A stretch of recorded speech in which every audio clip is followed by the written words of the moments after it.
He absolutely wanted a no-fuss funeral, but of course there was drama front and centre with the clear rift with Harry and William at the forefront of it. He didn't like much fuss. The late Queen did not need that drama. The image of the Queen sitting there with a mask on, away from the rest of the family, and she cut such a lonely isolated with figure. Only her, see it there, with only her handbag for company, and he didn't want to get to 100. He could think of nothing worse. God forbid that if you ever briefed him and you weren't on top of your brief.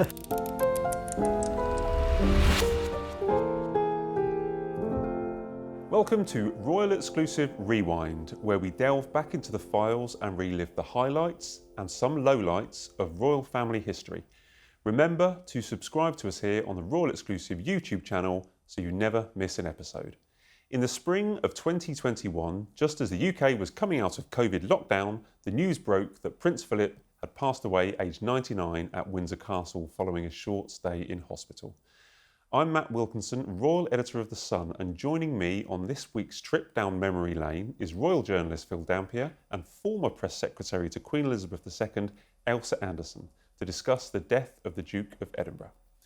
Welcome, guys. If we go back to the spring of 2021, UK was a slightly different place because we had COVID lockdown.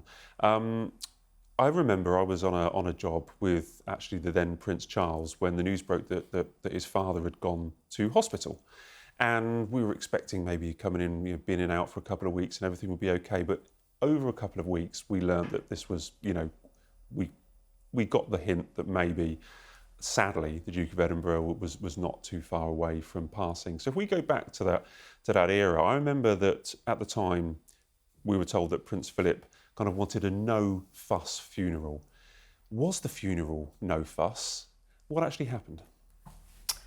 Well, absolutely. You talk about Prince Philip coming out of hospital or being in hospital, and I remember those photographs of him leaving the hospital, and he looked absolutely almost skeletal, and you absolutely thought this chap is not long for the world. So it was so, I felt really, really emotionally sad about it. And then, of course, the announcement of his death, and you just think, the Queen. These have been this love story, 70 years together, over 70 years of marriage, and what a loss for her and a loss actually for the country.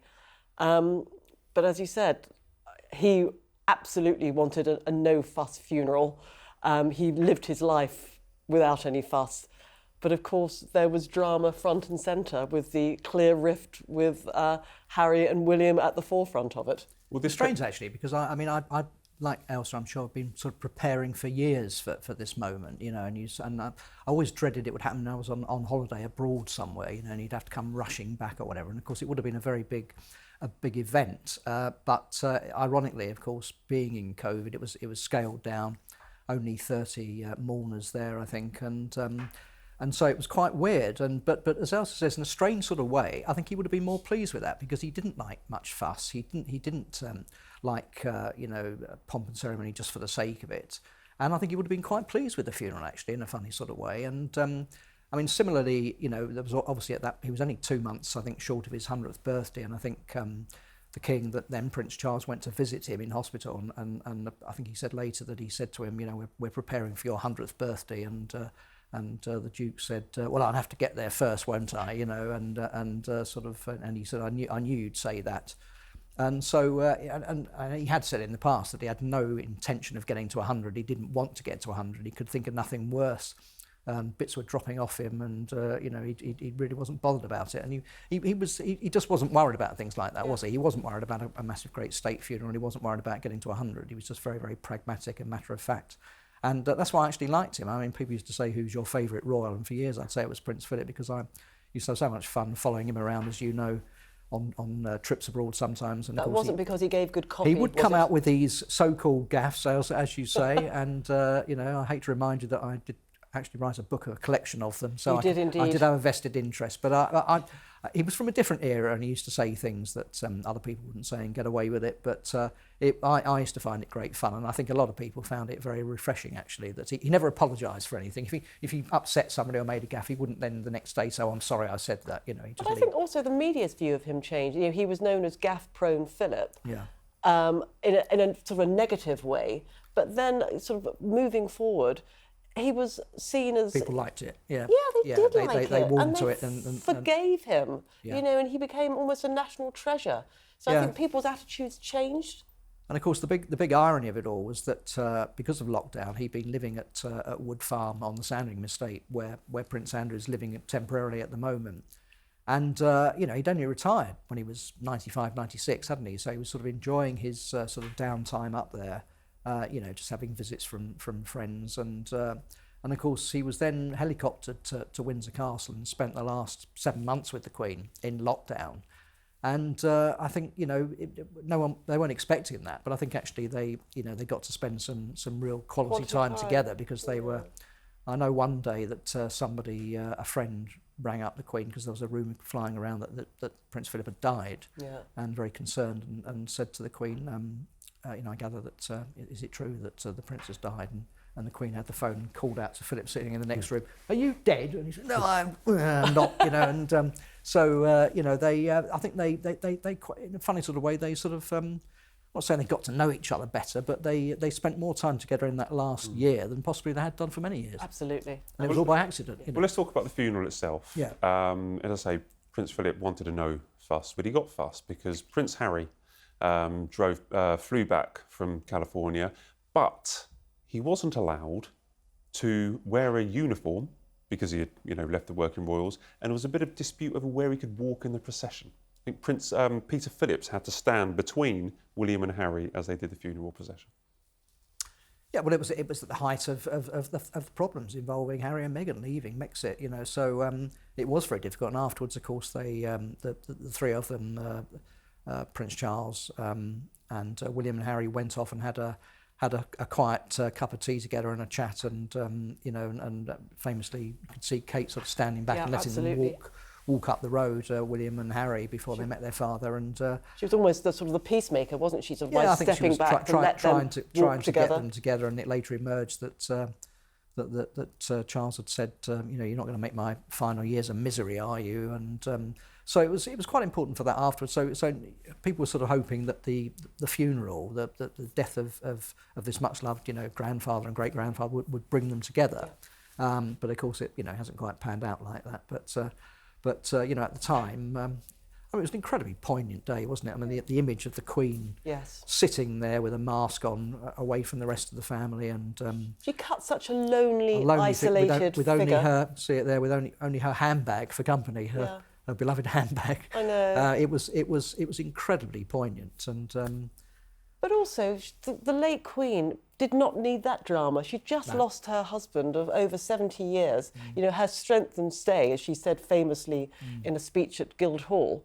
And to have that on top of the drama with Harry and William, it's just something a grieving widow does not need. she had a lot on her mind that day. I should only mention sitting there with her. And she hated wearing masks. I know that she absolutely loathed and, you know, wouldn't wear them normally, but she obviously had to wear one, but to set an example to the public, I suppose. But she hated wearing them, and as a lot of us did. But yeah, it was a very, very sad occasion. But as I say, in terms of the actual service itself and the sort of you know, it was the Land Rover they had, wasn't it? The coffin was on. Yeah, so it was his Land Rover. The Land Rover Defender was his hearse. Yeah. So I think there were nice touches like that, and personal touches, because of course he more or less wrote the book on his own funeral. Before he died. So this was all his input. And lovely there to see his naval cap on top of the coffin. Again, like every serviceman would have. I mean, he was a naval officer, you know, at the heart, really. It was scaled down, but it worked, you know. There was some throughout the week, or I think there was like 7 to 10 days from death until the funeral. There were some nice tributes from his family. If I could just read some out to you, if you like. Well, obviously, the late Queen famously called Philip, was it her strength and stay? You know, a statement she gave earlier. And you saw also in some of the touching tributes from Edward and Sophie. I remember seeing Edward, I think, was talking, and standing in the background was Lady Louise Windsor, and she was very, very close to him. Very close, and of course she took on the carriage driving. The carriage driving Windsor. Afterwards, yeah. So the whole, you know, and people forget that, you know, that he was a much loved, you know, grandfather, great grandfather. You know, really sort of enjoyed spending time up at Balmoral with the family, you know, with the kids. and just like the Queen, took a massive interest in all of them, you know, and very equally. So I think you got a flavour of that after he died, of how much he was loved, just, you know, as a family man. Yeah. And guys, how do you remember Prince Philip? I mean, it seems like an age ago now. He was a man from a different generation. I mean, he was famous for some of his outspoken comments over the years, but you know, he was almost like the end of the old monarchy. What do you think? Well, I thought he had a fascinating life. I mean, he, like the Queen, they were, of course, you know, distant cousins, all, you know, stemming from Queen Victoria and her many children. And the more you looked into his life, the more interesting you found it. You know, the fact that he had to flee, his family fled from Greece when he was less than 2. I think he was only 18 months, or he was a baby in an orange crate, I think it was, and actually spent the next 8 or 9 years living in France. And I always remember at state banquets and things when he was talking to, you know, I think it was Jean Chrétien, the Canadian Prime Minister, said, "You speak very good French for an Englishman." And he said, I'm not English, and I was speaking French before you were born, you know. And you know, he was multilingual. He had this extraordinary childhood where both of his parents for long periods kind of disappeared, and they had to sort of, you know, he become very self-dependent. And his mother became a nun, didn't she? Mother became a nun eventually, yeah, and lived in Buckingham Palace, didn't she? And yeah. But he had this extraordinary, and of course fought in the Second World War, and I think a lot of the younger generation, probably when he died, and there was, you know, pages and pages in the papers, probably learning about him for the first time. Quite a few things that they didn't know about him. And then, of course, you know, his main role was to support the Queen and be the consort. And there wasn't a guidebook for it, was there? He had to sort of, you know, discover it himself and carve out his own role. And you know, I don't think that was ever easy. And I mean, of course, when he arrived, you know, he was very much an outsider, and quite a few of the courtiers and the establishment weren't keen on him. So he knew what it was like to be an outsider, and so that's why he was always tried to be helpful to you know, Diana, Kate, Meghan, any of the others coming into the family. But I also think he was much beloved. And I know, you know, I was at the palace for 13 years. He had the same staff looking after him in his private office throughout that time. Wanted to stay with him, yeah. Yeah, and there was one private secretary, Sir Brian McGrath, who retired, and then he came back for free to still work for Prince Philip. So he really engaged that loyalty with people. And as Phil said, you know, there was no rule book for him when he joined the royal family, but he carved it out himself. And you know, this year marks the 70th anniversary of the Duke of Edinburgh Awards scheme. This was something that he initiated, he started because of his time at Gordonstoun School in Scotland. And this scheme is now, you know, it's global, it's around the world, and it's something that he did himself. And that shouldn't be, you know, forgotten. No, and also all the environmental stuff. I mean, we know we hear a lot about William's Earthshot Prize, and you know, quite rightly, and very important work. But you know, he was way ahead of it, wasn't he? He was, you know, 60 years ago. He was going on about the environment and you know, the rainforests and everything else, and you know, wildlife and associated with. Of course, a lot of people used to criticise him and say he was a hypocrite because he used to go out shooting and fishing and everything else, but he would maintain that you know, that was controlled, and various species needed to be kept down in a controlled way. But so he had an answer for a lot of these things. Yeah. And you know, God forbid that if you ever briefed him and you weren't on top of your brief, because sure he you had would that, yeah. Absolutely, he would know right at the start whether you were you know, bluffing or not, and he would call you out. And I thought, actually, good on you, mate. You could tell straight away. Yeah. Well, I think you summed it up when you said that you know, all these things that he's done should not be forgotten. So hopefully we've reminded our viewers of what a remarkable life, but also what a remarkable funeral as well for the late Duke of Edinburgh. So thanks so much, guys. We really appreciate that. That's all we have time for on this week's Royal Exclusive Rewind. Thanks to my guest, and thanks to you for watching.